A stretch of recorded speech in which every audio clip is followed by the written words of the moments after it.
안녕하세요, 여러분. 오늘 저희가 좀 깊게 파볼 얘기는요. 소프트웨어 개발 분야에서 정말 빠르게 바뀌고 있는 그 AI의 역할. 특히 오픈 AI가 윈드서프라는 회사를 인수했잖아요. 그리고 커서 같은 AI 코드 편집기도 막 뜨고 있고요. 네, 오늘은 유튜브 채널 더 프라임 타임이랑 렛니스 팟캐스트에서 나온 얘기들을 좀 바탕으로 해서요. 이 AI 코딩 도구들이 도대체 왜 이렇게 주목받는지, 이게 개발 환경이나 여러분 같은 엔지니어 분들께 어떤 의미가 있는지, 그리고 앞으로 어떤 미래를 가져올 수 있을지 한번 제대로 파헤쳐 보려고 합니다. 자, 그럼 바로 시작해 볼까요? 네. 여기서 진짜 흥미로운 건요. AI가 이제 단순히 코드 몇 줄 짜주는 수준을 넘어서고 있다는 거예요. 개발하는 방식, 그 자체를 근본적으로 바꾸려고 하는 움직임이 보인다는 거죠. 오픈 AI가 윈드서프 인수한 게 딱 그런 예시고요. 맞아요. 근데 왜 인수했을까요? 그 속내가 뭘까? 이게 궁금해지는데요. 그쵸? 더 프라임타임 분석을 보니까 역시 제일 큰 이유는 데이터 확보더라고요. 그러니까 AI가 코드를 딱 제안하잖아요. 이걸 결과 Y라고 하면요. 사용자가 이걸 받아서 실제로 자기가 원하는 거, 결과 Z로 고칠 거 아니에요. 아, 그쵸. 수정하겠죠. 네, 바로 그 과정, 어떻게 고치는지를 데이터로 삼아서 AI 모델을 더 똑똑하게 만들려는 거라는 거죠. 확실히 그 데이터가 중요하겠네요. 네, 이게 엔트로픽이나 제미나이 같은 경쟁자들이랑 싸워서 이기려면 꼭 필요하다, 이런 분석이더라고요. 하긴 모델 개선에는 실제 사용자 데이터만 한 게 없으니까요. 물론 중간에 다른 서비스 거치지 않고 직접 사용자한테 돈 벌려는 그런 금전적인 이유도 당연히 있겠죠. 네, 당연히 있겠죠. 그럼 이게 윈드서프 입장에서는 어떻게 될까요? 아마 처음에는 여러 AI 모델 다 지원해 줄 것처럼 하다가 장기적으로는 결국 오픈 AI, 자기네 모델 쓰도록 유도하지 않을까요? 그러면서 다른 모델 지원은 슬쩍 줄이고요. 그럴 가능성이 높아 보이네요. 더 프라임 타임에서도 윈드서프가 아직 시장 점유율이 그렇게 높지는 않으니까 반독점 소송이나 이런 걱정은 좀 덜할 거다 이렇게 보더라고요. 근데 여기서 약간 궁금한 게 생겨요. 오픈 AI 모델이 이미 엄청 뛰어나서 막 세계 상위 50명 프로그래머 수준이다 이런 말까지 나오잖아요. 네, 그렇죠. 근데 왜 직접 안 만들고 굳이 윈드서프를 인수한 걸까요? 그거 좋은 질문인데요. 또 프라임타임에서도 그 두 가지 가능성을 얘기하더라고요. 하나는 그냥 당장 윈드서페 쓰는 사용자들을 빨리 데려오려는 거. 사용자 확보. 네. 또 하나는 지금 AI 모델만으로는 사실 복잡한 실제 소프트웨어를 뚝딱 만들어내기가 아직 어렵다는 거죠.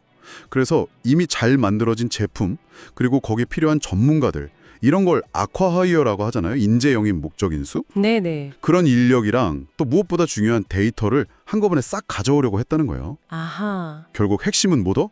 더 나은 모델을 학습시키기 위한 데이터 확보다 이겁니다. 결국 데이터군요. 오픈 AI가 이렇게 데이터에 집중하는 동안에 또 다른 쪽에서는 아예 개발판 자체를 바꾸려는 시도도 있잖아요. 커서 핵이요. 네, 맞아요. 커서는 방향이 좀 다르죠. 훨씬 더 큰 그림을 그리고 있어요. 더 큰 그림이요? 네, 이른바 코드 이후의 세계라는 비전을 제시해요. 레니스 팟캐스트에서 그 커서 CEO 마이클 트루엘이 한 얘기인데요. 앞으로 개발자들은 코드를 막 한 줄 한 줄 직접 치는 것보다는 자기가 뭘 만들고 싶은지 그 의도, 그러니까 로직 디자인을 명확하게 표현하는 방식으로 바뀔 거라는 거예요. 의도를 표현한다고요? 코드가 아니라. 네, 뭐랄까 거의 자연어나 의사 코드 같은 형태로요. 근데 중요한 건 이 과정에서도 여전히 사람이 주도권을 잡고 빠르게 결과물을 만들고 수정하고 이런 반복 작업을 한다는 점이에요. AI가 다리주는 게 아니고요. 와, 코드 이후의 세계라. 진짜 상상이 잘 안 가면서도 엄청난 병원데요. 개발자분들 입장에선 기대도 되고 걱정도 될 것 같아요. 그렇죠. 그럼 앞으로는 어떤 능력이 더 중요해질까요? 트레열은 취향이라고 하더라고요. 뭘 만들어야 할지 아는 감각, 아이디어. 이게 훨씬 중요해질 거래요. 취향이요? 단순히 예쁜 디자인 이런 건가요? 아니요, 그런 시각적인 것뿐만 아니라 어떤 로직, 어떤 기능을 넣을지 결정하는 그런 설계 감각까지 포함하는 거죠. 하하, 로직 설계의 취향. 네. 반면에 지금은 엄청 중요하게 생각하는 거 있잖아요. 코드 하나하나 엄청 꼼꼼하게 보고 버그 잡고 하는 거. 네, 세심함. 중요하죠. 그런 꼼꼼함 같은 건 AI가 많이 도와주니까 상대적으로 중요도가 좀 떨어질 수도 있다. 이렇게 보더라고요. 그렇군요. 근데 커서가 정말 엄청 빨리 컸잖아요. 2년 만에 AI를 그러니까 연간 반복 매출이 3억 달러라고 하던데요. 네, 맞아요. 레니스 팟캐스트 들어보면 이게 뭐 갑자기 빵 터졌다기보다는 꾸준히 진짜 지수적으로 성장했다고 해요. 비결이 뭘까요, 그럼? 가는 거 다 제쳐두고 제품 자체에 엄청나게 집중했다는 거예요. 그리고 자기 팀이 직접 매일 썼대요. 아, 그 도그 푸딩이요. 자기 제품 자기가 쓰는 거. 네, 바로 그거예요.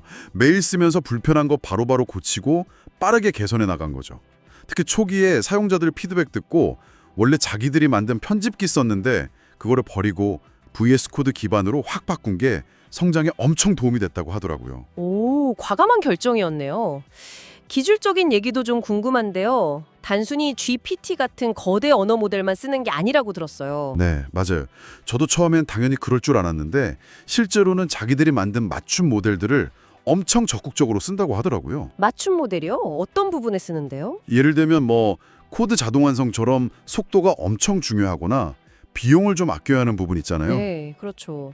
그리고 거대 모델이 막 결과를 내뱉으면 그걸 사용자가 보기 좋게 좀 다듬어주는 부분. 이런 마법 같은 순간 뒤에는 항상 자기들 맞춤 모델이 있다는 거예요. 아, 여러 모델을 섞어 쓰는 거군요. 네, 일종의 앙상블 방식인 거죠. 큰 모델의 능력과 작은 모델의 효율성, 이걸 잘 조합하는 거예요. 그럼 마지막으로 이런 AI 코딩 도구들 잘 쓰려면 어떻게 해야 할까요? 뭐 팁 같은 거 없을까요? 트루엘이 몇 가지 조언을 했는데요. 일단 이 AI 모델이 뭘 잘하고 뭘 못하는지 그 감을 익히는 게 중요하대요. 직접 써보면서요. 감이요? 네.